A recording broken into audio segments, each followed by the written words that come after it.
చదువు. యెహోవా నా ప్రార్థన ఆలకించు, నా విన్నపములకు చెవియొగ్గుము. నీ విశ్వాసమును బట్టి నీ నీతిని బట్టి నాకు కృతజ్ఞతలు. నీ సేవకునితో వాద్యం ఆడకము, సజీవులలో ఒకడును నీ సన్నిధిని నీతిమంతుడుగా ఎంచబడడు. శత్రువులను తరుముచున్నారు, వారు నా ప్రాణము నేల తరుముచున్నారు. చిరకాలము క్రిందట చనిపోయిన వారితో పాటు గాఢాంధకారులు నన్ను నివాసింప చేయుచున్నారు. కావున నా ఆత్మ నాలో కృంగి ఉన్నది, నాలో నా హృదయము విస్మయముందెను. పూర్వ దినములు జ్ఞాపకము చేసుకొనుచున్నారు, నీ క్రియలన్నీయు ధ్యానించుచున్నారు. నేను నీ చేతుల పని యోచించుచున్నాను. నీ తల నా చేతులు చాపుచున్నవి, నీ తట్టు నా చేతులు చాపుచున్నవి. ఎండిపోయిన భూమి వలె నా ప్రాణము నీ కొరకు ఆశపడుచున్నది. యెహోవా నా ఆత్మ క్షీణించుచున్నది, త్వరగా నా ముచ్చరనిమ్ము. నేను సమాధిలోనికి దిగువారి వలె కాకుండానట్లు నీ ముఖమును నాకు మరుగు చేయకుము. నీ యందు నేను నమ్మిక ఇంచి ఉన్నాను. ఉదయమున నీ కృపా వార్తను నాకు వినిపింపుము. నీ వైపు నా మనస్సు నెత్తికొనుచున్నాను. నేను నడవవలసిన మార్గము నాకు తెలియజేయము. యెహోవా, నేను నీ మరుగు తెచ్చి ఉన్నాను. నా శత్రువుల చేతిలో నుండి నన్ను విడిపింపుము. నీవే నా దేవుడవు, నీ చిత్తానుసారంగా ప్రవర్తించుటకు నాకు నేర్పుము. దయగల నీ ఆత్మ సమభూమి గల ప్రదేశమందు నన్ను నడిపించునుగాక. యెహోవా, నీ నామమును బట్టి నన్ను బ్రతికింపుము. నీ నీతిని బట్టి నా ప్రాణమును శ్రమలో నుండి తప్పింపుము. ఇది అందరం కలిసి చదువుకో. నేను నీ సేవకుడను, నీ కృపను బట్టి నా శత్రువులను సంహరింపుము. నా ప్రాణమును బాధపరచు వారినందరినీ నశింపజేయము. నశింపజేయుము. ఇది 140వ కీర్తన, 43వ కీర్తన. 143వ కీర్తన ఏం తెలియజేస్తుందంటే, ఇది పెనెన్షియల్ సామ్స్ అంటారు. పెనెన్షియల్ సామ్ అంటే ప్రాయచిత్తపు సామ్, ప్రాయచిత్తపు కీర్తనలు.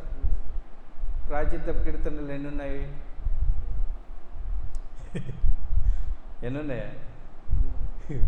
7 ఉంటాయి. ప్రాయచిత్తపు కీర్తనలు 7 ఉంటాయి. 1 6, 32 కీర్తనలు, 38వ కీర్తన, 51వ కీర్తన. బత్షెబతోని ఆయన పాపం చేసినప్పుడు ఆయన పశ్చాత్తాపడతాడు. 102వ కీర్తన, 130వ కీర్తన మరియు 143వ కీర్తన. ఈ 7 కీర్తనలు పశ్చాత్తాప కీర్తనలు. 7 కీర్తనలు ఏంటంటే ఇవి 6, 32, 38, 51, 102, 130 మరియు 143 కీర్తనలు ఏమంటారన్నట్టు వీటిని పశ్చాత్తాప కీర్తనలు అంటారు. ఇంగ్లీష్లో ఏమంటారు అంటే పెనెన్షియల్ సామ్స్ అంటారు. పెనెన్షియల్ సామ్స్,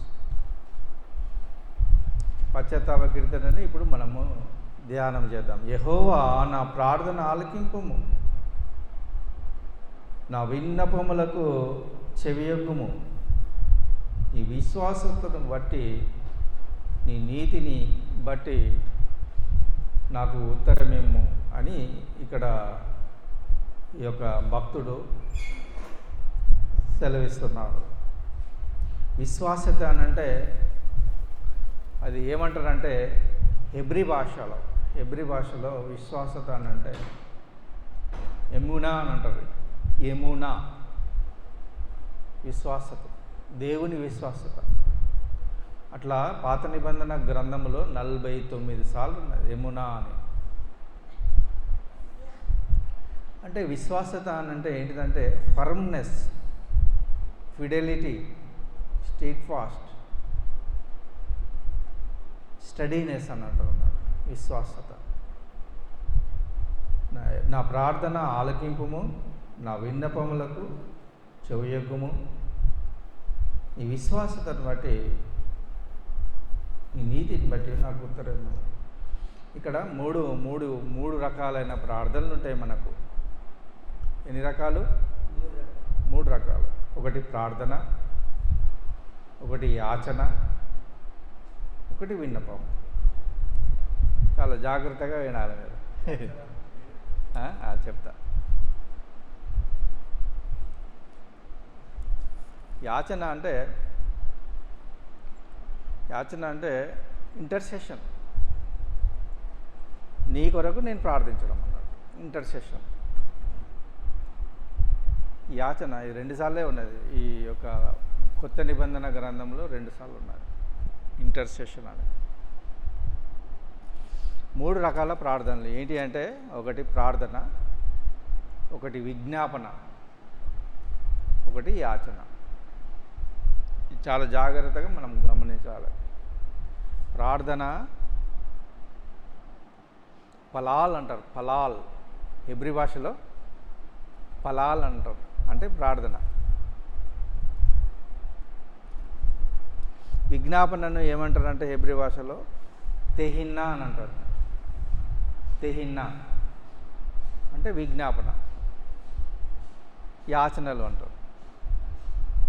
యాచనలు ఈ 3 మనం గుర్తుపెట్టుకోవాలి. ఇవి వేరే వేరే. ప్రార్థన వేరే, విజ్ఞాపన వేరే, యాచన వేరే. యాచనలు యాజకులకే ఉంటాయి. యాజకులకే ఉంటాయి, అంటే అది ఏర్పరచబడిన వాళ్ళకే ఉంటాయి అన్నట్టు. అది కొద్దిగా మనము ధ్యానం చేసుకోవాలి. నీ సేవకునితో వ్యాజ్యం ఆడకము. వ్యాజ్యం అని అంటే ఏంటిది? జడ్జిమెంట్ అని ఇక్కడ ఇంగ్లీష్లో ఉన్నది. వ్యాజ్యం అంటే జడ్జిమెంట్. జడ్జిమెంట్ అంటే తీర్పు. నీ సేవకునితో తీర్చకము. తీర్పు తీర్స్తే ఎవరుంటారు? ఎవరుంటారు. దేవుడు తీర్పు తీర్స్తే ఎవరుంటారు? ఇప్పుడు అన్నీ కొట్టుకోబోతున్నాయి. అస్సాము, నార్త్ ఈస్ట్ స్టేట్లు అన్నీ కొట్టుకోబోతున్నాయి. అందరు చచ్చిపోతున్నారు. వరదలు అన్నీ పెరిగిపోతున్నాయి ఇండియాలోనే. అక్కడ ఈ ప్రపంచ దేశాలన్నీ కొట్టుకోబోతాయి. ఈ యొక్క ఇస్రాయల్ దేశం కాలిపోతుంది. అంతా కాలిపోతుంది ఇస్రాయల్ దేశం. ఎందుకంటే లూకా సువార్త 17వ అధ్యాయంలో అంటాడు, ఒకటి లోతు అంటాడు, ఒకటి నోవాహు అంటాడు. నోవాహు కాలంలో ఎట్లున్నదో, లోతు కాలంలో ఎట్లున్నదో ఇప్పుడు అట్లనే జరుగుతుంది అంటాడు లూకా సువార్త 17వ అధ్యాయంలో. లోతు కాలం ఎట్లున్నది? ఏం జరిగింది లోతు కాలంలో? మంట వచ్చింది, అగ్ని. నోవాహు కాలంలో వరద వచ్చింది, జలప్రలయం వచ్చింది. అది ఎక్కడిది? ఆ జలము అది ఆకాశం నుండి ఉన్న తూములను విప్పుతాడు దేవుడు. ఎక్కడ తూములను విప్పుతాడు?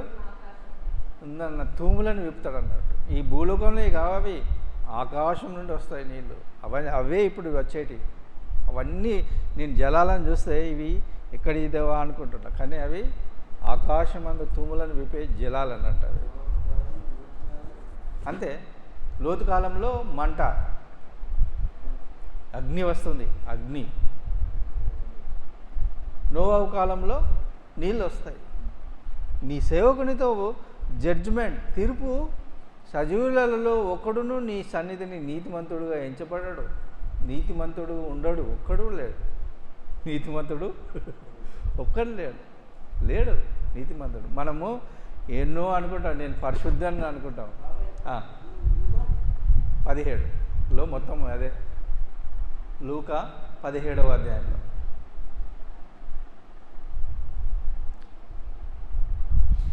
ఈ పాస్టర్లు పరిశుద్ధులు అనుకుంటాం మనం,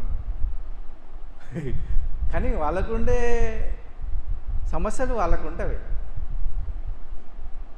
నాకుండే సమస్యలు నాకుంటాయి, నీకుండే సమస్యలు నీకుంటాయి. మనం పరిశుద్ధులమని ఎవరిని అనుకోవడానికి వీలే లేదు, నీతిమంతుడు అని అనుకోవడానికి వీలే లేదు. ఎంచబడాడు, ఎవడు ఎంచబడాడు నీ సన్నిధిలో. శత్రువులు నన్ను తరుముచున్నారు, వారు నా ప్రాణమును నేల పడగొట్టుచున్నారు. చిరకాలము కిందట చనిపోయిన వారితో పాటు గాఢాంధకారంలో నన్ను నివసింపజేయుచున్నారు. ఈ కీర్తన ఏ కీర్తన అన్నట్టు 41, 42, 43 ఆయన గుహలో ఉండి ప్రార్థన చేస్తుంటాడు అన్నట్టు. ఎవరు? దావీదు గుహలో ఎందుకుంటాడు? ఆయన తరుముతుంటాడు.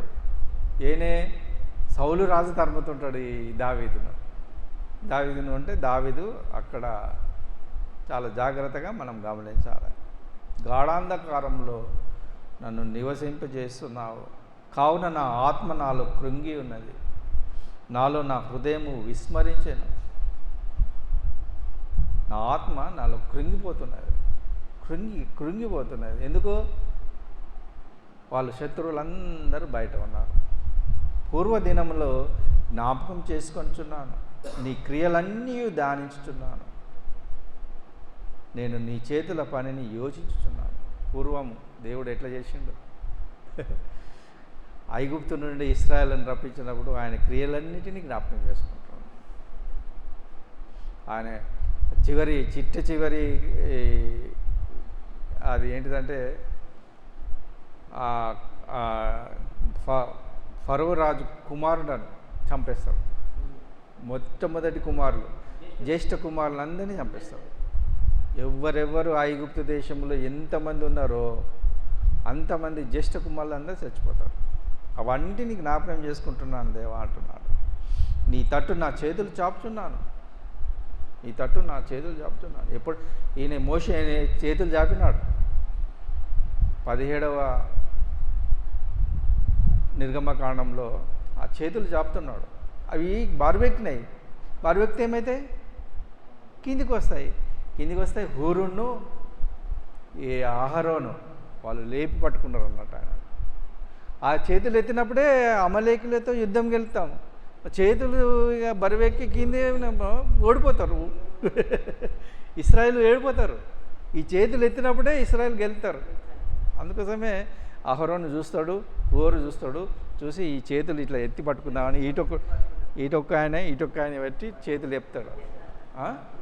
మోషే హోరు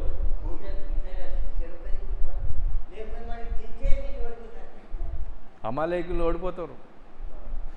ఇది ఎత్తితే అమాలేకులు ఓడిపోతారు. ఇది తీసితే అమాలేకులు గెలుతారు. ఈ అమాలేకులు గెలుతుండ్రు ఇశ్రాయేలు మీద. యెహోవా నా ఆత్మ క్షీణించుచున్నది, త్వరగా నాకు ఉత్తరమేమో. నేను సమాధిలోనికి దిగివారి వలె కాకుండానట్లు నీ ముఖము మరుగు అంటే ఏంటిది? హైడ్ అన్నట్టు. మరుగు అంటే దాచుకుంటాడు అన్నట్టు. ముఖం దాక్కొని ఉంటాడు. ఆయన దాక్కునే ఉంటాడు, కానీ రివీల్ చేసుకోవాలి. ఆయన రివీల్ చేసుకున్న వాళ్ళకు ఆయన కనబడతాడు. ఆయన ప్రత్యక్షత మేఘం అడ్డం ఉంటుంది. ఆ మేఘం ఎప్పుడు పోతుంది? మొరబెట్టుకున్నప్పుడు పోతుంది. నిశ్చయంగా అది నీతిమంతుని యొక్క ప్రార్థన అట్లాంటిది. యథార్థంగా ప్రార్థన చేస్తే ఆ మేఘము తొలగిపోయి ఆయన స్పష్టంగా కనబడతాడు. హృదయ శుద్ధి గల వారు ధన్యులు, వాళ్ళు దేవుని చూచెదరు. నీ ముఖము మరుగు చేయకము, నీ యందు నేను నమ్మిక ఉంచి ఉన్నాను. ఉదయమున నీ కృపావార్తను నాకు ఉదయం ఎక్కడ వస్తాము? అందుకే వస్తాం. కృపావార్త ఉదయం మనం వచ్చేది ఎందుకు? ఆ కృపావార్త కొరకే మనం కనిపెట్టుకుంటున్నాం. ఎందుకు కనిపెట్టుకుంటున్నాం? కృపావార్త. నీ వైపు నా మనసును ఎత్తుతున్నాను. శరీరాన్ని కాదు, మనసునే ఎత్తుతున్నాను.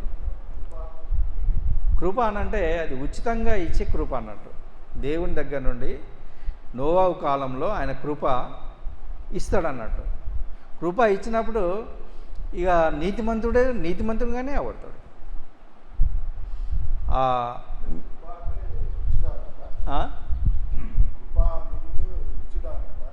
లేదు, కృప అనంటే దేవుడు దేవుడు ఇగో దేవుడు భూమిని చూసినప్పుడు అది పాపంతో నిండి ఉన్నది, దాన్ని సంహరించాలని చూస్తాడు. కానీ ఆయన కృప అనేది కళ్ళజోడు ఉంటుంది. కృపతో చూసినప్పుడు నీతిమంతుడు అవబడతాడు. ఒక్కడే. ఎవరు? నోవహు మాత్రం నీకు కృపనిస్తున్నా, నా కృపను, నా కన్నద్దాలని ఇస్తున్నా, నువ్వు పో అని అంటాడు అన్నమాట. అది ఉచితమైన కృప. అది ఎఫెసీలకు 2వ రాసిన పత్రిక 8వ అధ్యాయం ఏమంటుంది? నీ కృపను, నా విశ్వాసతను బట్టి నేను రక్షింపబడ్డాను. కృపతోనే రక్షింపబడతాం, కానీ కృప లేకుండా రక్షింపబడడం. విగ్రహాలను ఆరాధించేవారు కృపాధారాన్ని పోగొట్టుకుంటారు. విగ్రహాలను ఆరాధించేవారు కృపా ఆధారాన్ని పోగొట్టుకుంటారు. నేను నడవలసిన మార్గము నాకు తెలియజేయము యెహోవా, నేను నీ మరుగు జొచ్చి ఉన్నాను, నా శత్రువుల చేతుల నుండి నన్ను విడిపింపు. శత్రువులు చుట్టూ ఉన్నారు, వారి చేతుల నుండి నన్ను విడిపించేవాడవు నీవే అయ్యా అంటాడు. ఎవ్వడు విడిపించలేడు. నీవే దేవుడవు, నీ చిత్తానుసారంగా ప్రవర్తించుటకు నాకు నేర్పము. చిత్తానుసారం, దేవుని యొక్క చిత్తానుసారంగా మనము ఉండాలి. మన చిత్తానుసారము దేవుని చిత్తానుసారం వేరు, వ్యతిరేకం అన్నట్టు. నీ మార్గములకు నా మార్గములకు, భూమికి ఆకాశముకు ఉన్న తేడా ఉంటుంది. ఈ సముద్రపు ఇసుక రేణువులంత తేడా ఉంటుందట. సముద్రంలో ఇసుక రేణువులు ఎంత ఉంటుంది లెక్కించమా? అందుకోసమే దేవుని చిత్తానుసారం, దేవుని చిత్తమేందో దాన్నే నడిపించు అని మనం ప్రార్థన చేయాలి. ఈయన చేస్తున్నాడు. దయగల నీ ఆత్మ సమభూమి గల ప్రదేశములు నన్ను నడిపించునుగాక. యెహోవా నీ నామమును బట్టి. అక్షయం అంటారు అన్నాడు. అక్షయం అంటే నామం అన్నాడు. హా అంటే ది, షేమ్ అంటే నేమ్ అన్నట్టు. షేమ్యేల్ అంటారు అన్నట్టు. సామూయేలు కాదు, సమూయేలు కాదు, షేమ్ ఏల్ అంటే, ఏల్ అంటే దేవుడు, షేమ్ అంటే నామం, దేవుని నామము. నీ నామమును బట్టి నన్ను బ్రతికింపుము, నీ నీతిని బట్టి నా ప్రాణమును శ్రమలో నుండి తప్పించు. నీతి నీతి నుండి వస్తుంది, దేవుని నుండి నీతి వస్తుంది. ఆ నీతిని మనం ధరించుకోవాలి, మన నీతి కాదు. నేను నీ సేవకుడను, నీ కృపను బట్టి. కృప ఏంటంటే అది చాలా ఉత్తమమైనది. ఆయన కృప ఎప్పుడు మనతో ఉంటుంది. ఉచితంగా ఇస్తాడు ఆయన, ప్రతి మానవునికి ఉచితంగా ఇస్తాడు కృప. నా శత్రువులను సంహరింపుము, నా ప్రాణము బాధపరచు వారందరినీ నశింపజేయము. అందరూ నశింపజేస్తారు అన్నాడు. ఇది ప్రాయశ్చిత్తపు కీర్తన. ప్రాయశ్చిత్తపు కీర్తనలు 7 ఉంటాయి. 7 కీర్తనలు ఉంటాయి ప్రాయశ్చిత్త. ఇది చిట్ట చివరి కీర్తన, మొదటి కీర్తన 6వ కీర్తన. దేవుడి మాటలను దీవించి ఆశీర్వదించను.